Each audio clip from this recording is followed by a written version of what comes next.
All right, and welcome back to Who Would Win. There'll be a short Who Would Win today. Not that it's going to be a speed round, but it's just going to be a short one. From Jason Voorhees, we have the question of who would win a fight, Jason Voorhees or the Collector? From, I believe it's the Collector series.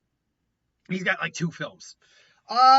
Look, Jason, even if you go by the weakest version of Jason, which is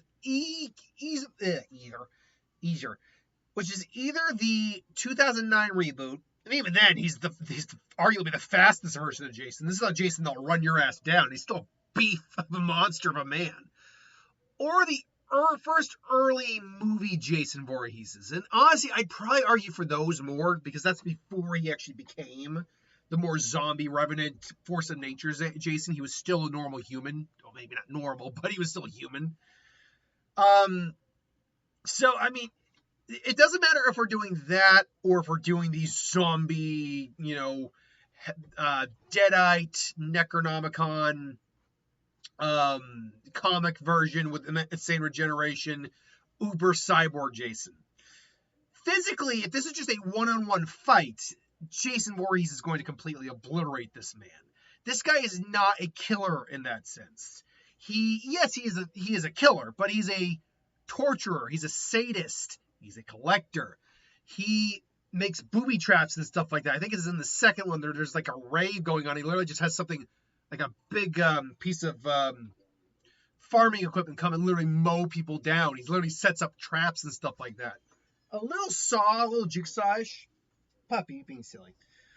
So the question isn't if Jason could beat him one-on-one. I think just about any version of Jason would. The question is, could Jason survive any sort of trap he lays out? Let's just talk about that big thresher lawnmower scenario.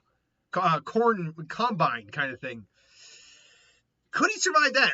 How many versions of Jason could survive that? Uber Jason's a guarantee. 1,000. If Jason could survive a re-entry into a planet's atmosphere and keep going like nothing, he could survive that. Plus, he's made of metal at that point. However, even the Jasons that can survive that wouldn't just be hit by it and go, dink, oh, let's keep going. No, unfortunately, the rest of the Jasons still suffer from the same physiology as a human, which means a large swirling blade is still going to launch itself into Jason, stick on there, probably throw him around and injure him. Jason just has insane regenerative properties where he usually doesn't stay down for very long. Harsher injuries can put him down for longer, though, like we saw in Freddy vs. Jason, even though that is probably the most zombie Jason we have seen.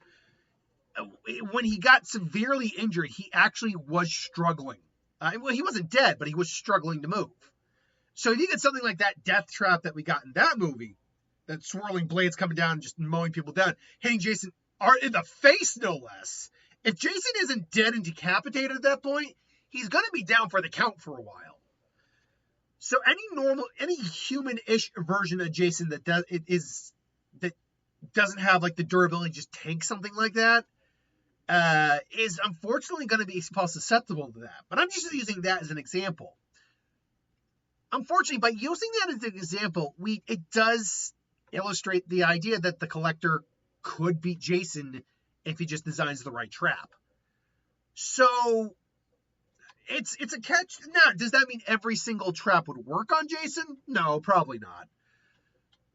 He'd probably, like I said too, there's no guarantee he would actually be decapitated by this thing. There's no guarantee it'd be something that just tears giant chunks out of his done. More than likely what would happen is, if I remember the way that trap worked correctly, it was like swirling blades.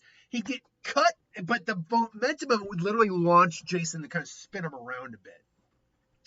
He'd still be injured, but he'd just be getting up, like pissed off, in pain, just like, So it would be something more along those lines. So the question just comes down to, is it a guarantee that Jason would fall into a trap that would take him out? Probably not, and not every trap would be designed to take him out. So in that way, I'd probably still lean towards Jason, even though I think there are traps a Collector could make that would take Jason down. But Jason would win in a one-on-one guaranteed. So that's my thoughts. Quick one, like I said. Thanks for watching. See you next time.